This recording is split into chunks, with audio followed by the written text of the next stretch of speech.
Hello, Princess on a Pillow here. I am here to do a review slash recap with my opinion on Love After Lockup, Season 5, Episode 35. It's titled True or False. This was long. It was 6 couples, I think. I'm going to try and run through this as quickly as possible because I did not want to break it into part 1 and part 2. So I'm going to try and go through this as quickly as possible. Let's start with Shantae and True. We pick up where we left off. True and his sister are at the gym. The sister's friend, Trisha, I think it is meeting them there. Trisha showed up and she hugged True. True is grinning from ear to ear. Trisha told us that she prefers to be called Shantae. She looked hard. She looked like somebody from the hood who has been in many fights. She said Angie, who is True's sister, introduced her to True when True was incarcerated, but they never met face to face. I guess they wrote letters to each other, text each other. I don't know what they did, but they were communicating with each other, but they never met face to face. She said this is her first time meeting him. And I refused to repeat the disgusting thing she said. She said something disgusting. I refused to repeat it. So her and True are lifting weights and talking, and she is fiending for True. She practically has her tongue hanging out of her mouth, telling him how good he looked. True is grinning, laughing, and blushing. Talking about, stop, stop. This is the type of girl he needs, though. This is the type of girl he needs. She's a hardcore girl. This girl would not take his crap the way Shantae does. And True knows it. True knows this is not the type of girl to be playing around with. He's scared of this girl. True said, Trisha, I don't know if it's Trisha or Tisha, but he said Trisha was having problems with her ex, and she left once, and she'll leave again. That's his excuse for not messing with her. True he knows that this is not the type of girl that he can treat like crap and get away with it. He knows he can't get away with treating this girl like crap. Oh my gosh, one of my eyelashes is up and one is down. It's crazy. All right. And True is giving her a hard time because she didn't visit him. She didn't visit him in prison, so he's giving her a hard time. He basically asked her what does she want from him. She told him that she did tell him that she wasn't free to be with him 100%. You know, when he was in prison, she said she told him that. He asked her if she want to be friends. Trisha told him that it can go past friendship depending on what he has going on. But she's hoping that it will go past friendship. True told her that he is in a relationship with someone that wrote it with him for 2.5 years, and he loves her. You could tell True don't want nothing to do with this girl. When a man says, I'm in a relationship, I'm with somebody I love, they don't want nothing to do with you. He wants nothing to do with this girl. He's scared of this girl. But Trisha she's not giving up. She's going hard because she wants True. She told him just because Shantae was with you, she didn't say Shantae's name, she said just because somebody's with you while you're in prison doesn't mean they're going to still be there for you when you get out. You know, they're not going to be treating, that doesn't mean because that person treated you nice when you were in prison, they're going to treat you nice when you get out. She told him that she still wants to be his friend. And she apologized for ghosting him. She told him that she would shelter him from the rain. And she's flirting with him hard. She touched his face, but he actually pushed her away from him. He pushed her back. And then she put her arms around his waist and told him that his sweat smelled good. I almost threw up. So True pushed her away and told her to stop. But he was laughing when he said it. But he's scared of this girl. But she was still coming on strong. She told him that he can text her at 1 a.m., 2 a.m. so that he can get some. And True's sister, she's laughing. She's pimping out her brother. Don't she have something better to do? Don't she have kids at home waiting on her? In the meantime, Shantae is at home. She's at the Airbnb waiting for True. She said he's been gone all day. She's peeking out the blinds, watching to see if he's coming home or not. She looks pathetic. Next thing we see Shantae packing. She said True has been gone all day and he left her at home all alone. because he's hanging out with his family. Then, well, lo and behold, True comes home. He told her that she asked him where he been. I think she asked him where he been. He told her that he went to the gym with his sister and then they went out to lunch. And he still didn't bring her anything to eat. He didn't bring Shantae back anything to eat. She told him that she's going home to see her kids and her grandkids. And she's annoyed because he hasn't been spending any time with her. And then he's annoyed because he wants to be allowed to run the streets freely. So, Shantae doesn't want to hear what he's talking about, so she's packing. So True gives her $1,000 because he said he doesn't want her to think that he used her. He's handing her the money and she's not taking it. So then she finally took it and she threw it on the bed. He picks the money up and put it in her bag and zips her bag up. Then he told us that he has money saved up, and the money that he saved up was going to buy him a car. But he says he's going to give the money to Shantae because Shantae comes first. She didn't come first no other time. How come she coming first now? So then Shantae goes into the bathroom and she's crying. True goes into the bathroom after her and she told him to leave her alone. And True told her that he feels like she tricked him. He told her that she did everything for him so that he would feel obligated to be with her. And he said told her the reason she didn't come visit him was just because she didn't think he'd find her attractive. So she said, okay, fine. And she walks out of the bathroom and she go back into the bedroom and she continues to pack. Then he says, he asked her if she has his phone. She goes, why would I have your phone? He asked her if she could call his phone. She said no. So, Shantae told the camera that she is going back home to this new home that she bought for them. She said now she has no job. She has nothing and she looks stupid. She's putting her luggage in the car, and then True called her name and she told him to stop talking to her. He said to her, you don't feel like you're using me? She said, used you? He said, yeah. She got in her car and shut the door. He opened her car door. She said, what?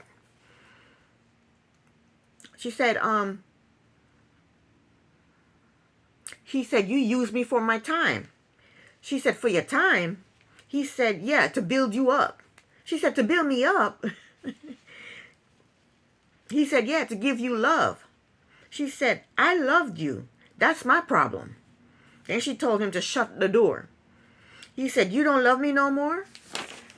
So she starts the car. He shuts the door. She drives off. He said, she played me, man. She played me for my paper, man. She played me.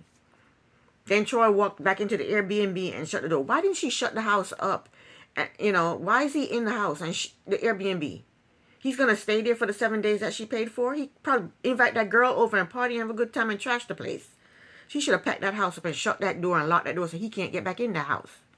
But anyway, he goes back into the Airbnb. He called his sister. He told his sister that he broke up with Shantae. The sister told her, the sister said, is she gone?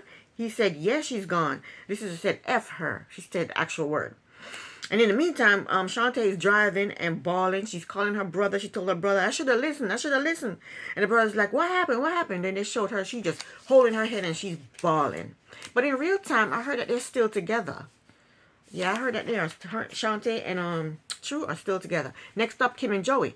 It's the next morning. Kim, Joey, and her boys are in bed. The oldest is picking his nose, and the youngest son is crying and being combative towards Kim. She need to cut that, make sure she nip that crap in the bud. Your child should not be hitting you. Joey does not look happy. Joey said the boys woke up in the middle of the night and they had to go put them back to bed. Joey said he is tired. That means he ain't getting no sleep. So it's Christmas morning. They all go into the living room, and the living room is packed with nothing but toys. I think it's ridiculous because she says she only makes $15 an hour. Where's she get the money from for all these toys? Then she takes Joey outside and shows him a brand new, not a brand new car, it's a used car that she bought for him. Why would she buy him a used car? Now he's going to run the streets and he's going to be in and out doing his own thing. But she said she bought him a car so that now he can get a job. It's going to take him a while to get a job. He's not just going to get a job just like that. But anyway, they all go back in the house and Joey's texting somebody. She said, who are you texting? He goes, somebody. I think that's what he said, somebody. Then she said, put the phone down. It's Christmas morning. Come on, let's take a picture. So they took a picture. And then after they took a picture, she said, so who are you texting? He said, nobody. First he said somebody, then he said nobody. So then he changed his clothes and he left out. He said he gave her a kiss and said bye and left out. And she's wondering, where the hell is he going? I just gave him his car and now he's gone already? So then he's driving down the street saying that he's stressed out. He needed a break from those kids because those kids were driving him crazy. So then he told us a story about a friend of his that died on the same street he was driving on. Then he pointed out some place that he used to sell drugs at. He said he used to sell crack cocaine. And he said when he was, 13, I think he said. I think he was 15 when he started selling crack cocaine. And he was selling cocaine to get money to buy heroin. Because he was addicted to heroin. He said, females come and go, but heroin is his girlfriend. That's here to stay. And he said Kimberly is the reason that he wants to change his life. Because Kimberly's not going to put up with him doing drugs and doing whatever the hell he does. That was the end of them. Next up is Julian and Christine. They are lying in bed reminiscing about their wonderful night. The producer asked Julian how many times. He said 4. Guess they did it 4 times. So they're laying in bed and Kim is trashing her mother. She said her mother is trying to keep her away from her son. Kim, your mother's not trying to keep you away from your son. You keeping yourself away from your son. You've been in and out of jail. You are the one keeping yourself away from your son. You're robbing banks and you're a drug addict. You are keeping yourself away from your son. Keep going in and out of prison. So Julian told her that she just got out of jail. She needs to relax and not worry about, getting in contact with her son right now. Not trying to call her mother and demand that she see her son. Just relax for right now. And it seems to me like he's trying to tell her to forget her family and because his family will treat her better. Julian said nobody in her family is throwing her a party for getting out of jail. Why should they throw her a party for getting out of jail? He said nobody's inviting her over to barbecues and cookouts and out to dinner. Julian told Christine that he has not told his family yet that, she has been to prison. Julian claimed that he's a secretive person and he doesn't feel the need to tell his family that Christine is a criminal. He said he wants his family to get to know her first before he tells them about her being a criminal. He said he has been telling his family that she is beautiful, funny, and amazing. Next, Christine goes to a salon to get her hair done, and when they were done with her hair looked really good. So then next, her and Julian are driving, and he asks her about getting in touch with her mother. Christine said that talking to her mother will trigger her, or may trigger her. So they bought a gift for her son, and he asked her if she wants to take the gift and put it on the mother's doorstep, and she said no. So Julian had to do it. Why she couldn't do that? Is that going to trigger her? She's something else. So then she told us a story she told us that she got started taking drugs when she was overprescribed for pain pills. She said she was exposed for being a drug addict because she got addicted to pain pills. She said she went from having a house in the suburbs, a van, a job, a family, to living in her grandmother's basement and unable to see her children. But I thought she had told us that she got hooked on drugs when she started dating this guy. The guy got her hooked on drugs, and then the guy had her stealing to support their habits. That's what she told us. Maybe that's just another part of the story. I don't know. Julian said he talked to Christine's parents, and the conversation got heated because they keep bringing up stuff that she did 10 years ago, like bank robbery, and she was an addict. And they keep harping on that. They don't want to know that she is doing better and she's changed. But she's not. She just got out of jail again. So she's not doing better.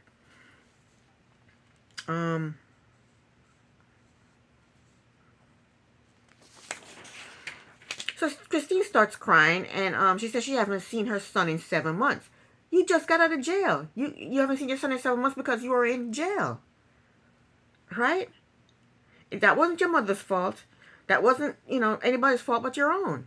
Then she said her son was 6 when she got incarcerated, and now he's 11. She said she wants to get out of this stupid town. So now she's blaming the town. She's blaming her mother. Everybody's fault but her own fault.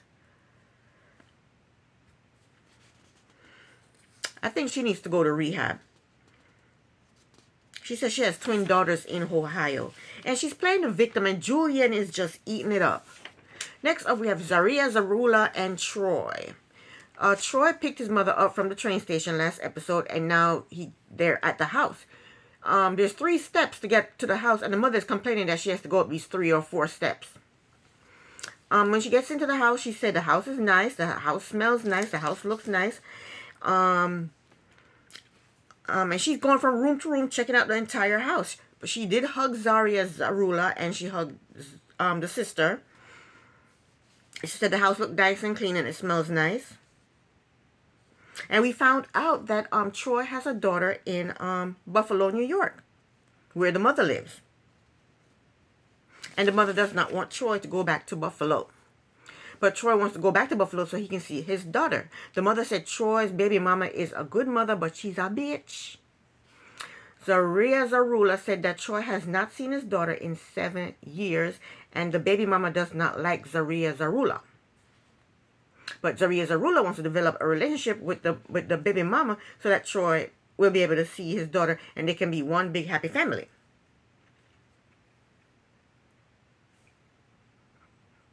But the mother told Troy not to have anything to do with the baby mama. The mother is upset that the baby mama won't allow Troy's daughter to spend time with Zaria Zarula. But Zaria Zarula thinks the baby mama wants Troy back. Zaria Zarula is upset because Troy's mother keeps talking about Troy's baby mama, and Troy keeps defending the baby mama. So after they eat, we realize that Zaria has a attitude problem. She has a problem. She's pissed. So the mother goes to sleep on the couch. And Zaria kicked Troy out of the bedroom. She said, you can't sleep in here tonight. She's pissed. She's pissed because she said Troy was defending his baby mama when the mother was talking badly about the baby mama. So Troy goes to sleep on the other couch that's in the living room. The mother sees him laying on the couch. She goes, what's wrong? And Troy told her, she's mad because you were talking about my baby mama. So, poor Troy, he has to sleep on the couch and he did nothing wrong. He has a controlling wife and an alcoholic mother. And he's just stuck in between the two of them. And he just got out of prison. He don't need this kind of heat.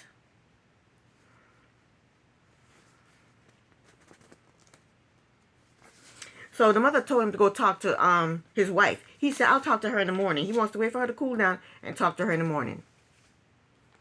Then the mother had the nerve to say, that she doesn't want to be in any uncomfortable situation. She's the one that caused the uncomfortable situation. And then the mother said that his baby mama wants to have sex with him. That's what she told Troy, that his baby mother, she wants to have sex with him. So anyway, it's the next morning, and Zaria Zarula is being a bitch towards Troy. She's ignoring him. He's trying to talk to her, and she's ignoring him. The mother told Troy that he's a man, and everybody needs to listen to what he has to say, and he needs to go into the room and talk to her. So he goes into the room to talk to her, and she apologized for having him sleep on the couch.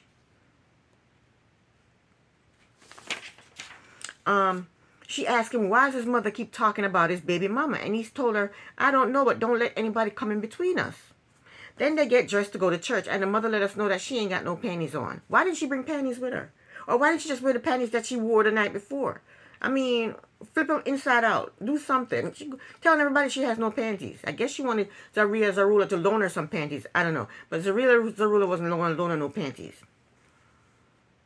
Then she put some spray down there. I don't know what kind of spray she put down there, but she put some spray down there. And then she was eating some gummies. I guess the gummies are laced with weed. I don't know nothing about that. I don't do that kind of stuff.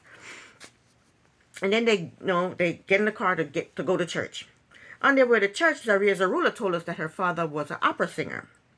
And then the mother told us that Troy's father had Troy go to church, and Troy thought he was actually going to church, but instead his father was getting married to some woman. And the mother told Troy that she was still sleeping with his father at the same time, and she was pregnant with his brother, while the father was marrying this new woman. She just be telling too much. She needs to just zip it. So anyway, they get to the church, and it's like 7 people in the church. There's more people in the choir than in the church. And the father is there preaching, and they sit down, and Troy's mother is making fun of Zaria Zarula's father. She said the father is a bit on the ghetto side. That's what the mother told Zaria Zarula about her father. And then she said he sounds like a comedian. The way he was preaching, she said he sounded like a comedian. And she's laughing at him, laughing it up. And Zaria Zarula is pissed. Next up, we have Hope and Arthur. Arthur and his mother are out having ice cream somewhere, don't know where. Arthur told us that his mother came to see him in prison twice, one time, and then one time the next time, and then she just quit coming because he went to jail the second time. So the mother was like, "You're on your own." I don't blame the mother. He said he's been out of prison for 10 years. The mother don't even live in that state. She would have to travel to and from, get plane tickets and stay at hotels in order to come visit him. He's the one going in and out of prison. Just, he can't be disrupting her life. He can't expect her to disrupt her life because he can't keep himself out of prison. That's his lifestyle, not hers. Why should she have to suffer for him? I think Arthur is selfish. But he claims he'd rather spend time with his mother. He claims he loves spending time with his mother. But obviously he loves going to jail more than he loves spending time with his mother. So they talk about the mother working a lot and not there while he was growing up. But look how many single parents there are in the world, and their kids don't end up being criminals. But then he said his mother felt guilty because she wasn't there. She was working so much, she wasn't there for him. But then he told her not to feel guilty. He said it was his fault, and he told her not to feel. And I'm glad he said that because it was his fault. He went to jail when he was 17. He knew right from wrong.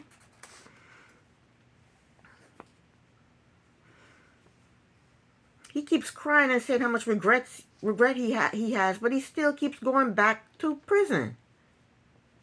He claimed the last time he went to prison, he was helping out a friend pay back some money so that the friend wouldn't die. Well, obviously, he got caught, so he didn't help his friend get pay back the money, and I bet you the friend didn't die. Anyway, the mother is trying to talk him into going back to Vegas with her, but he said no, he has to stay with Hope. The mother is worried that him messing around with Hope was going to get him sent right back to prison, and that's exactly what happened. He went back to prison, but I don't know exactly why. So he told his mother that he's not going to jeopardize going back to prison. He's not going to let anything he has going on with Hope jeopardize him going back to prison. So they said their goodbyes, and now it's 12 a.m. in the morning, and he is worried because he's been out too late. So he goes to the apartment, goes upstairs, and what's her face is waiting for him. She is waiting for him. As soon as he gets into the apartment, she asks him, where has he been? She said, I cooked food for you.